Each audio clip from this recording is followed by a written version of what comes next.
성경 말씀 고린도전서 4장 6절로 21절 말씀을 봉독하겠습니다. 고린도전서 4장 6절로 마지막 절까지 제가 봉독합니다.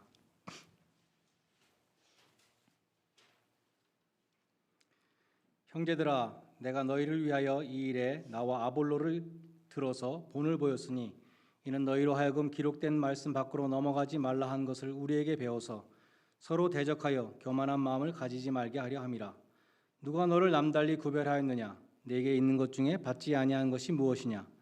네가 받았은즉 어찌하여 받지 아니한 것 같이 자랑하느냐? 너희가 이미 배부르며 이미 풍성하며 우리 없이도 왕이 되었도다.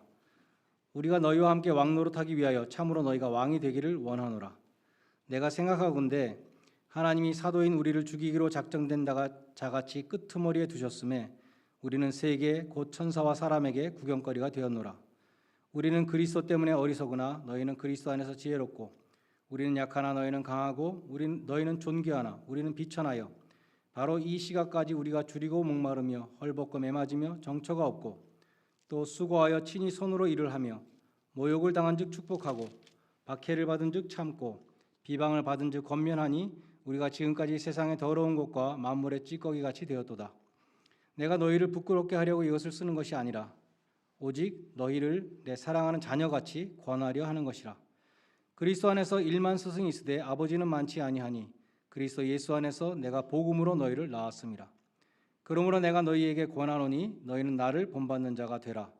이로 말미암아 내가 주 안에서 내 사랑하고 신실한 아들 디모데를 너희에게 보내었으니 그가 너희로 하여금 그리스도 예수 안에서 나의 행사 곧 내가 각 교회에서 가르치는 것을 생각나게 하리라.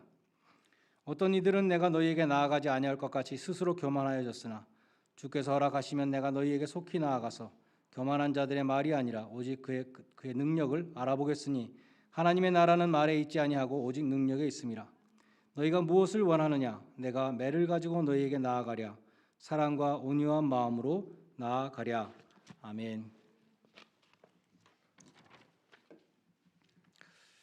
고린도 교인들은 바울이나 아볼로 같은 지도자의 이름을 내걸고 분파를 형성해서 분쟁을 하고 있었습니다. 물론 바울이나 아볼로가 시킨 것이 아니고 또 그들의 뜻도 아니었죠. 바울은 이 고린도 교회 분쟁의 문제를 1장으로 4장까지 다루고 있습니다. 3장 5절에서 바울과 아볼로는 사역자들이다 이렇게 말했어요. 종들이라 말했습니다. 9절에서는 동역자들이다. 우리는 서로 같이 일하는 사람들이다. 오늘 6절에서는 나와 아볼로를 가지고 본을 보였다. 영적인 지도자들은 사역자여 동역자에 불과하다는 것을 보여주기 위해서 나와 아볼로를 예로 들었다는 것입니다. 성경은 하나님만을 높이라고 말씀하는데 그처럼 바울파와 아볼로파로 나뉘어서 분쟁을 일삼는다면 그것은 기록된 말씀 밖으로 나가는 비성경적인 행동이라고 6절은 계속해서 말씀합니다. 성경은 목회자를 서포터라고 말씀합니다. 예를 들어서 갈라디아서 6장 6절에 보면 가르침을 받는 자는 가르치는 자와 모든 좋은 것을 함께 하라라고 말씀합니다. 그러나 자기들이 선호하는 목회자를 중심으로 교회 안에서 또 내분을 일으킨다면 그것은 사람을 우상으로 섬기는 행위라고 할 수 있습니다. 6절은 계속해서 서로 대적하여 교만한 마음을 먹지 말라고 말씀합니다. 쉽게 말하면 서로 잘났다고 싸우지 말라는 것입니다. 갈라디아서 5장 26절에 보면 신령한 자의 반대에 육적인 인간의 모습이 나오는데 그들은 헛된 영광을 구하여 서로 격동하고 서로 투기하는 자들이라고 말씀합니다. 헛된 영광을 구하지 말라는 이 말씀은 우리 한글의 새번역과 공동번역은 똑같이 번역했어요. 뭐라고 번역했냐면 잘난 체 하지 말라 이렇게 번역했습니다. 스스로 잘났다고 생각하는 사람들이 다른 사람하고 부딪히죠. 격동하고 투기하는 사람이 되는 것입니다.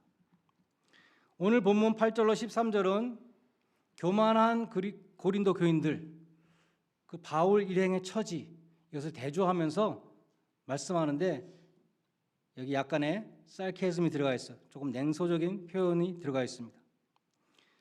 너희들은 왕처럼 지금 행세를 하고 있구나. 우리도 너희처럼 왕 노릇했으면 좋겠다 이렇게 말하죠. 근데 9절에 보면 우리는 왕이 아니라 구경거리 되었다 이렇게 말씀합니다. 바울은 당시에 로마 사람들에게 친숙한 장면으로 자신의 비천한 처지와 고린도 교인들의 교만한 모습을 극적으로 묘사한 것입니다. 윌리엄 바클레이는 이렇게 설명했습니다. 바울은 생생한 장면을 묘사한 것이다. 당시 로마는 장군이 전쟁에서 승리하면 그의 군대가 도시에서 시가 행진을 하도록 했다. 그 행진은 트라이엄프라고 불렸다. 그 행렬의 끝에 포로들이 끌려왔다. 그들은 이제 원형 경기장에서 맹수들과 싸우다가 잡혀 먹히게 되어 있었다. 고린도 교인들은 마치 전리품과 용맹을 자랑하는 장군처럼 그렇게 교만하게 행세를 하고 있는데 바울과 이 사도들은 마치 죽으러 가는 끌려가는 포로 같다고 이렇게 표현을 한 것이다 설명했습니다. 바울은 오늘 6절에서 고린도 교인들의 교만을 지적하면서 세 가지 통렬한 질문을 합니다. 누가 너희를 구별하였느냐? 너희에게 있는 것 중에 받지 아니한 것이 무엇이냐? 너희가 받았은즉 어찌 받지 아니한 것처럼 자랑하느냐? 세 가지 질문을 하고 있습니다. 첫째로 누가 너희를 구별하였느냐라는 질문에서 구별하다라는 것은 to regard as superior라는 그런 의미입니다. NASB New American Standard Bible에 보면 Who regards you as superior 이렇게 번역했어요. 누가 너희를 잘났다 그러냐 이렇게 번역한 것입니다. 너희들 잘났다고 생각하는 사람 아무도 없어. 너희 자신들밖에 없어. 정신 차려라. 그런 통렬한 질책인 것입니다. 둘째로 너희가 갖고 있는 것 중에 하나님께 받지 아니한 것이 무엇이냐라고 질문합니다. 우리가 갖고 있는 생명도 내가 쟁취한 것이 아니죠. 하나님이 주신 것입니다. 생명과 함께 많은 것을 주셨습니다. 건강도 주셨고 재능과 지력과 아름다움과 많은 것을 주셨는데 다 하나님이 주신 것이죠. 삼손은 힘이 셌는데 자기 힘인 줄 알고 막 힘 자랑을 하고 다니다가 힘이 없어졌을 때 비로소 깨달았습니다. 이것이 내 힘이 아니었구나. 하나님이 주신 것이었구나. 가정, 우리가 자란 가정, 내가 받은 교육 이런 것도 내가 쟁취한 것이 아니라 주신 것입니다. 여러 가지 경험을 하셨습니까? 그것도 하나님이 주신 기회였습니다. 돈도 내가 번 것이 아니죠. 신명기 8장 18절에 보면 하나님이 너에게 재물을 얻을 능력을 주셨다. 하나님이 능력 주셨으니까 돈을 번 것입니다. 직분도 하나님이 주셨습니다. 그 직분을 가볍게 여기면 안 됩니다. 영적인 은사들이 있습니까? 이 은사라는 말 자체가 선물이라는 것이잖아요. 선물로 받은 것입니다. 믿음을 주신 분도 하나님이십니다. 구원을 받은 것도 하나님의 은혜입니다. 나의 나 된 것은 하나님의 은혜라. 고린도전서 15장 10절에서 고백하면서 계속해서 바울이 말씀합니다. 내가 다른 모든 사도들보다 더 많은 수고를 했지만 내가 한 것이 아니요 오직 나와 함께 하신 하나님의 은혜로 내가 많은 수고를 했다. 그것도 하나님의 은혜라고 말씀합니다. 오늘 본문 11절로 13절에 보면 바울이 얼마나 고생을 많이 했는지 나와 있습니다. 그 많은 핍박과 매맞음과 비방과 굶주림과 헐벗음도 내가 감당한 나의 공로가 아니라 하나님의 은혜라고 고백하는 것입니다. 그래서 바울은 세 번째로 네가 다 받아놓고 어찌 받지 아니한 것처럼 자랑하느냐라고 질문했던 것입니다. 6절의 이 세 가지 질문은 모두 교만에 대해서 언급한 것이에요. 교만한 자는 자기 것이 아닌 것을 가지고 자기 것처럼 자랑하는 것이 교만입니다. C.S. 루이스는 최악의 악이 무엇인가? 악 중에서도 제일 악한 것이 교만이라고 말했습니다. 사탄된 것은 교만 때문이었죠. 하나님은 교만을 미워하시고 교만한 자를 물리치신다고 성경은 말씀합니다. 교만한 사람은 교만한 사람도 싫어합니다. 그런데 왜 우리는 교만을 벗어나지 못할까요? 우리의 죄성에 물들어 있기 때문에 우리는 교만과 자랑을 좀처럼 버리기 힘듭니다.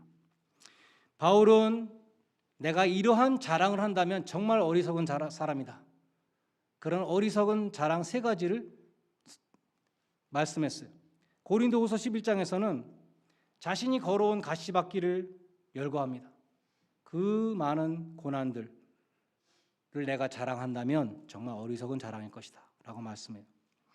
고린도후서 12장에서는 3층천에 낙원에 다녀온 경험을 이야기합니다. 그것도 내가 만약 자랑한다면 쓸데없는 자랑이다. 쓸모없는 무익한 자랑이라고 말씀합니다. 빌립보서 3장에서는 자신의 혈통, 유대인 중에 유대인이요 바리새인이요 내가 가말리엘의 문화에서 배웠고 자기의 스펙을 이야기하면서 나는 이 모든 나의 스펙, 나의 혈통 이것을 나의 집안의 자랑 이런 것을 해로 여기고 배설물로 여긴다고 말씀합니다. 예수를 아는 지식에 비하면 그 모든 자랑들이 다 쓰레기 같은 것이다고 말씀하는 것입니다. 예레미야 9장 23절에 이렇게 말씀합니다. 지혜로운 자는 지혜를 자랑하지 마라. 용사는 용맹을 자랑하지 마라. 부자는 부함을 자랑하지 마라. 무엇을 자랑해야 하는가? 자랑하는 자는 이것으로 자랑할지니 명철하여 하나님을 아는 것과 하나님이 인애와 공평과 정직을 이 땅에 행하시는 것을 깨닫는 것이라. 나는 이것을 기뻐하노라. 너희가 나를 자랑할 때 하나님 기뻐하신다고 말씀했습니다. 그처럼 교만한 고린도 교인들에게 바울은 14절에서 내가 너희를 내 사랑하는 자녀같이 권한다고 말씀합니다. 권한다는 이 헬라어는 영어 성경에 보면 warn이나 admonish라고 경고나 혹은 훈계로 아주 강한 꾸짖는 그런 어감이 있는 단어입니다. 바울이 왜 고린도 교인들에게 경고를 했습니까? 말씀드린 것처럼 교만이죠. 18절 이하에도 보면 고린도 교인들이 매우 교만해졌다고 말씀합니다. 19절에서도 바울이 말씀하기를 내가 너희에게 속히 나아가서 교만한 자의 말을 교만한 자가 지금 무슨 말을 하고 있는가 한번 알아보겠다 이렇게 말씀합니다. 그들이 정말 경건의 능력이 있는지 알아보겠다 이렇게 말합니다. 그리고 21절에서는 마지막으로 내가 매를 가지고 너희에게 나아가랴. 너희가 계속 교만하면 매를 가지고 나갈 것이고 너희가 마음을 바꿔서 겸손해진다면 사랑과 온유한 마음으로 가겠다 이렇게 경고합니다. 16절에서는 조금 부드러운 단어를 사용해요. 우리 성경에는 14절 16절에서 똑같이 권한다라고 되어 있었는데 헬라어로 16절에는 파라클레오라는 단어입니다. 성령님 보혜사가 파라클레이토스죠. 위로자, 상담자, 도우시는 분 성령님이 파라클레이토스인데 그 단어예요. 그러니까 이것은 부드럽게 권하는 것입니다. 영어 성경에서는 exhort나 beseech 같은 단어로 번역했어요. 아비의 간절한 마음으로 내가 사랑의 마음으로 권한다. 너희는 나를 본받는 자가 되라. 이렇게 말씀합니다. 바울은 바로 그 앞에 15절에서 그리스도 안에 1만 스승이 있으되 아버지는 많지 아니하니 그리스도 예수 안에서 복음으로써 내가 너희를 낳았다. 전에 개역 한글 성경에서는 아비라고 번역되어 있었죠. 스승은 많으나 아비는 한 사람밖에 없잖아요. 바울이 고린도 교회를 세우고 고린도 교인들에게 예수 그리스도의 복음을 전하였기 때문에 바울은 고린도 교인들에게 영적인 아버지와 같았습니다. 그러므로 나를 본받는 자가 되라. 이 바울의 명령은 아버지의 간곡한 훈계라고 볼 수 있습니다. 무엇을 본받으라는 것일까요? 4장 전체에서 교만의 반대, 겸손을 본받으라는 것이죠. 바울은 11절로 13절에서 바울 자신과 그 일행이 얼마나 비천한 처지에 낮아졌는가를 말씀합니다. 줄이고 목마르며 헐벗고 매맞으며 정처가 없고 모욕을 당하고 핍박을 당하고 비방을 당하며 세상의 더러운 것과 만물의 찢기같이 되었다라고 말씀합니다.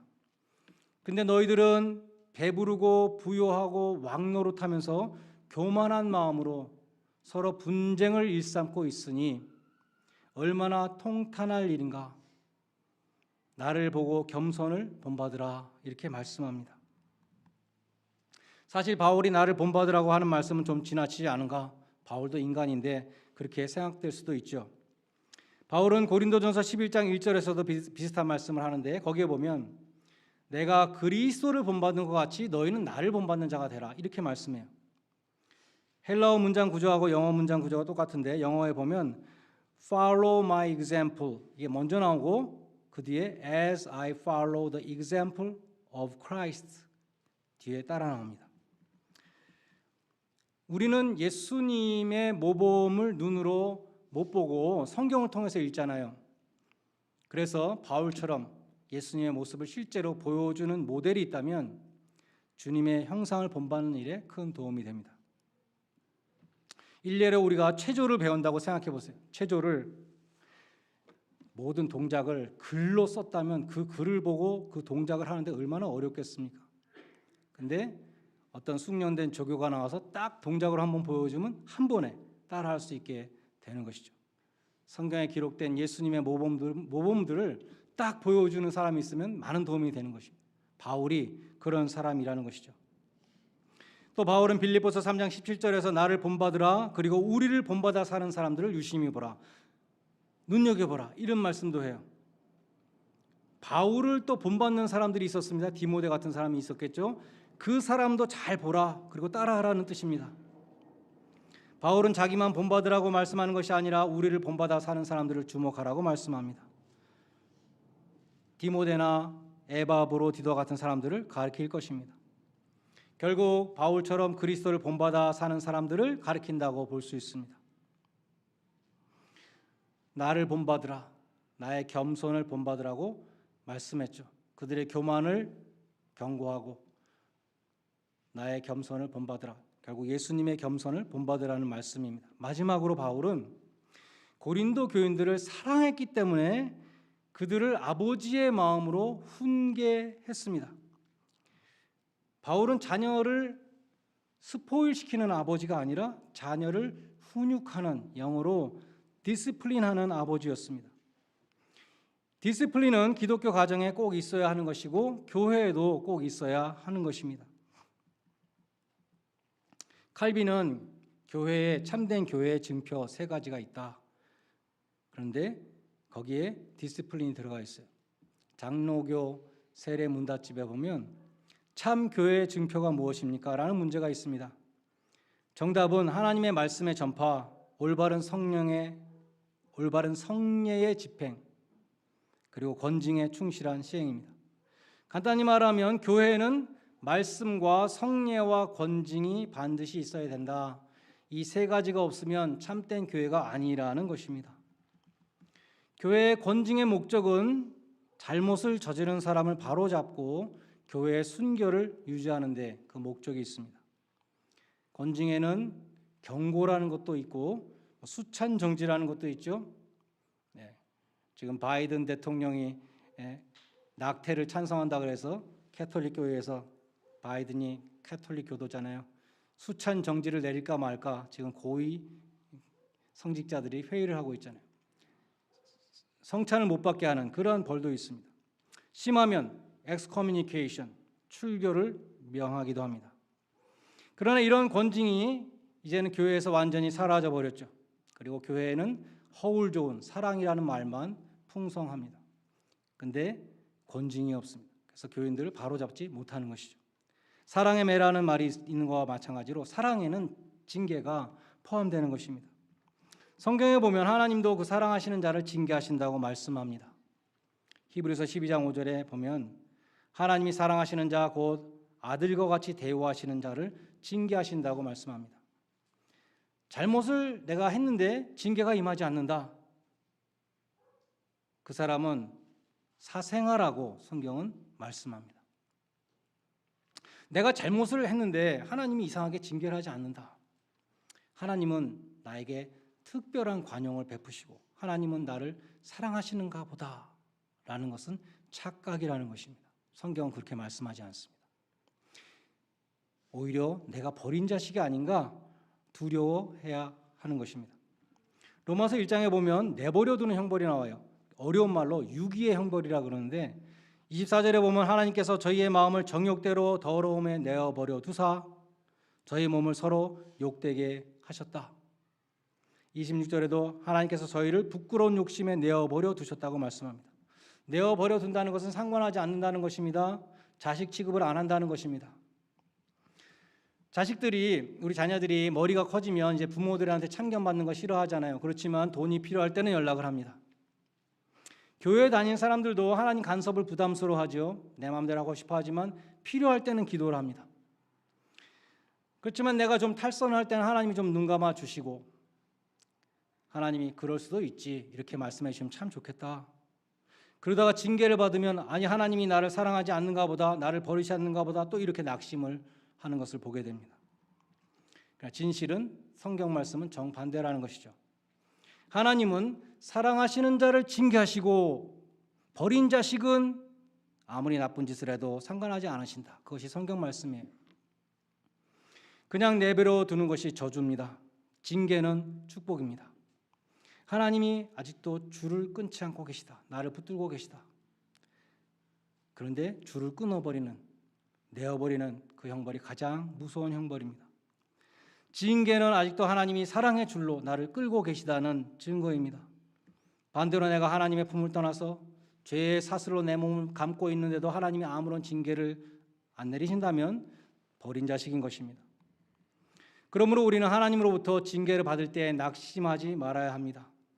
하나님은 사랑하시는 자를 징계하시고 하나님이 받으시는 아들마다 아들로 인정하는 자녀들을 채찍질하신다고 성경은 말씀합니다. 하나님의 징계는 사랑의 표현입니다. 우리가 하나님의 자녀이기 때문에 징계하시는 것입니다. 하나님의 징계는 우리의 유익을 위한 것이며 우리를 거룩하게 하시는 수단입니다. 그러므로 하나님이 주시는 징계에 대해서도 우리는 감사해야 합니다. 범사에 감사하라. 거기에 내가 벌 받을 때도 감사해야 됩니다. 하나님은 사랑하시는 자를 징계하시기 때문입니다. 하나님과 상관이 없는 사생자들은 아무리 죄를 지어도 징계하지 않습니다. 그런데 하나님이 나를 성화시키기 위해서, 나를 고치기 위해서 나를 아버지의 사랑으로 다뤄주신다면 우리는 정말 감사해야 합니다.